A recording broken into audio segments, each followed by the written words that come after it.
എല്ലിൻ്റെ തേയ്മാനം, osteoporosis, osteo arthritis എന്നുള്ള പേരുകളിൽ അറിയപ്പെടുന്ന ഈ അസുഖത്തിൻ്റെ ബുദ്ധിമുട്ടുകൾ നമുക്ക് പരിഹരിക്കാൻ പറ്റുന്നതാണ്.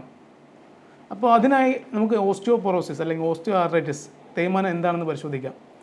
എല്ലിൻ്റെ സാന്ദ്രത കുറയുക, വെയർ ആൻഡ് ടിയർ മൂലം, ദീർഘമായിട്ടുള്ള ഉപയോഗം മൂലം ഒരു ഏജിന് എബോ 50+ എബോ ഏജിലൊക്കെ ഇതിന് എല്ലിൻ്റെ അഗ്രങ്ങളിൽ തേയ്മാനം സംഭവിക്കുന്ന ഒരു പ്രൊസീജിയറാണ് ആർത്രൈറ്റിസ് എന്നറിയപ്പെടുന്നത്.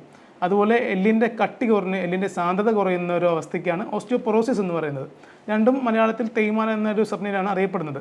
സ്ത്രീകളിൽ അത് മെനോപോസിനോടനുബന്ധിച്ചുള്ള ബുദ്ധിമുട്ടിലായിട്ടും ഹോർമോണൽ വ്യതിയാനങ്ങൾ കൊണ്ടും ഓസ്റ്റിയോപൊറോസിസ് സംഭവിക്കുന്നുണ്ട്. അതുകൂടാതെ ചെറുപ്പക്കാരിലും ഇപ്പോൾ ഓസ്റ്റിയോ ആർത്രൈറ്റിസിൻ്റെ കേസിൽ വർദ്ധിച്ചു വരികയാണ്. പലവിധ കാരണങ്ങളാൽ. കൃത്യമല്ലാത്ത വ്യായാമം അതിലൊരു പ്രധാനപ്പെട്ട കാരണമാണ്. തൻ്റെ കഴിവിൽ കവിഞ്ഞ വെയിറ്റ് പൊക്കുന്ന അല്ലെങ്കിൽ എക്സസീവ് എക്സസൈസസ് ഇതിനൊരു കാരണമാണ്. പിന്നെ കഫീൻ അടങ്ങിയിട്ടുള്ള ഒരുപാട് സോഫ്റ്റ് ഡ്രിങ്ക്സ് ഉപയോഗിക്കുക, കാർബണേറ്റഡ് ഡ്രിങ്ക്സ് ഉപയോഗിക്കുക, ഇതൊക്കെ ഓസ്റ്റിയോ ആർത്രൈറ്റിസിന് കാരണമാവുന്നുണ്ട് കുട്ടികളിലും ചെറുപ്പക്കാരിലും. അതുപോലെ പലപ്പോഴും വന്നിട്ടുള്ള ഇഞ്ചുറീസ് ഓസ്റ്റിയോ ആർത്രൈറ്റിസ് അല്ലെങ്കിൽ ഓസ്റ്റിയോപൊറോസിസ് ഉള്ള സാധ്യത കൂടുതലാണ്. അപ്പോൾ ഇതിനെങ്ങനെ പരിഹരിക്കാം? ചെറുപ്പക്കാരിലുണ്ടാകുന്ന ഓസ്റ്റിയോ ആർത്രൈറ്റിസ് കേസുകളെ കൃത്യമായിട്ടുള്ള മെഡിസിൻ്റെ ഇൻ്റർവെൻഷൻ കൊണ്ട് തന്നെ നമുക്ക് പരിഹരിക്കാവുന്നതാണ്.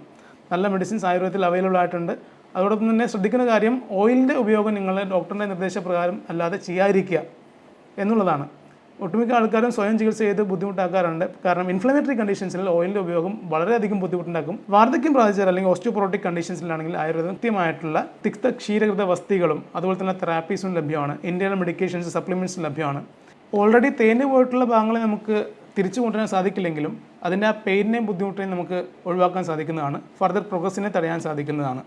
അപ്പോൾ ഓസ്റ്റിയോപൊറോസിസ്, ഓസ്റ്റിയോ ആർത്രൈറ്റിസ്, തേയ്മാനം ഇതിനെപ്പറ്റിയുള്ള വിവരങ്ങൾ നിങ്ങൾക്ക് മനസ്സിലായെന്ന് പ്രതീക്ഷിക്കുന്നു.